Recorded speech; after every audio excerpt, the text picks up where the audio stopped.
President Donald Trump has introduced a presidential walk of fame along a noticeable walkway outside the West Wing of the White House. The Presidential Walk of Fame has arrived on the West Wing colonnade, Special Assistant to the President and Communications Advisor Margot Martin wrote in a post on X, with a video in which black and white portraits of presidents in gold frames can be seen along the colonnade. The image selected for one former president, however, stands out: President Joe Biden, who, instead of a portrait, is represented by a photo of an auto pen. Instead of a headshot of Joe Biden, the Republican incumbent instead placed a photo of an auto pen signing the Democrat's name. Trump has personally been fixated on Biden's auto pen use and, in June, ordered an investigation into his actions and auto pen use in a memorandum that cites Biden's cognitive decline.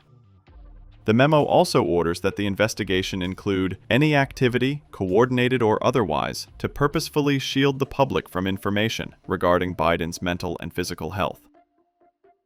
Biden at the time dismissed the suggestions in Trump's memo, saying in a statement, "Let me be clear, I made the decisions during my presidency. I made the decisions about the pardons, executive orders, legislation, and proclamations. Any suggestion that I didn't is ridiculous and false."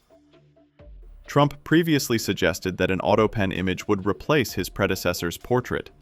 Trump has previously relocated portraits of other presidents, including Barack Obama and George W. Bush, and replaced former First Lady Hillary Clinton's portrait with one of himself. Earlier at a fiery Senate Judiciary Committee hearing, Senator Josh Hawley, Republican of Missouri, accused Democrats of orchestrating a massive cover-up surrounding the former president's cognitive health.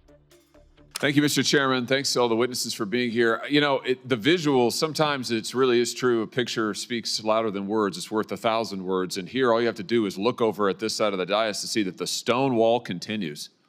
I mean, from the party that lied to this nation for 4 years, let's just take a look at some of the things that our colleagues said on the Democrat side when their own Justice Department was concluding that Joe Biden, who, let's not forget, illegally took classified documents and kept them in his garage, in his freezer. I mean, Lord knows where. He just certainly didn't know.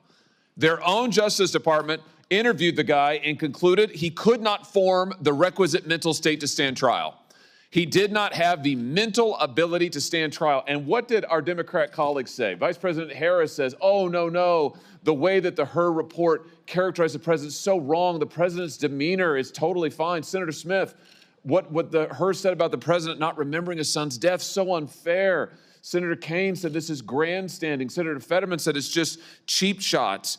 You had other senators saying, Senator Ossoff in February of 2024, saying, and I quote, "I found the president to be sharp, focused, impressive, formidable, and effective." In June 2024, Congressman Jeffries insists Biden was, and I'm quoting again, "incredibly strong, forceful, and decisive." Where are they now? They don't want to answer for any of those quotes now. They lied to us for 4 years, and we know they lied. They know they lied. It's why they're not here. They don't want to answer a single question. They can't bear to show their faces in public.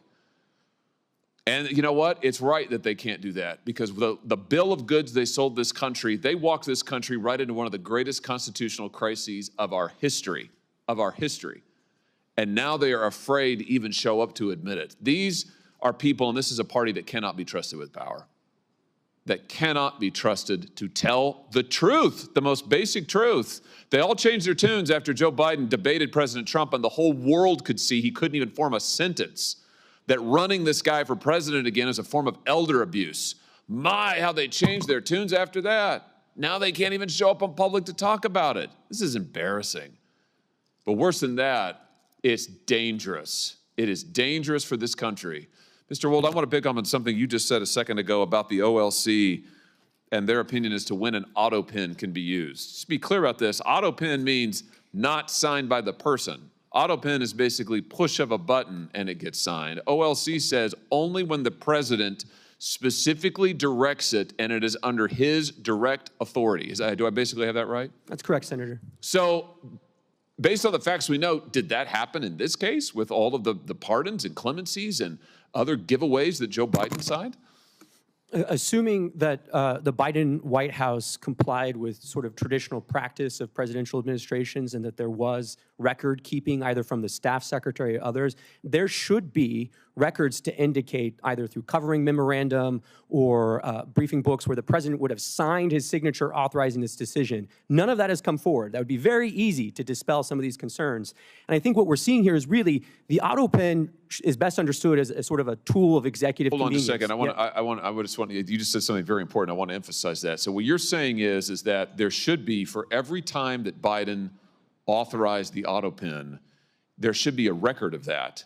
And he should have had to have registered his personal consent to using the auto pen. Is that basically correct? I think to put it another way, I would say in the policy paper flow to the Oval Office, there should be a record of what documents are presented to the president when and when he gave his assent to the actions that are listed in those documents, whether it's a judicial nomination or it's a statutory response to Congress. Well, I think the answer is we need to get those documents.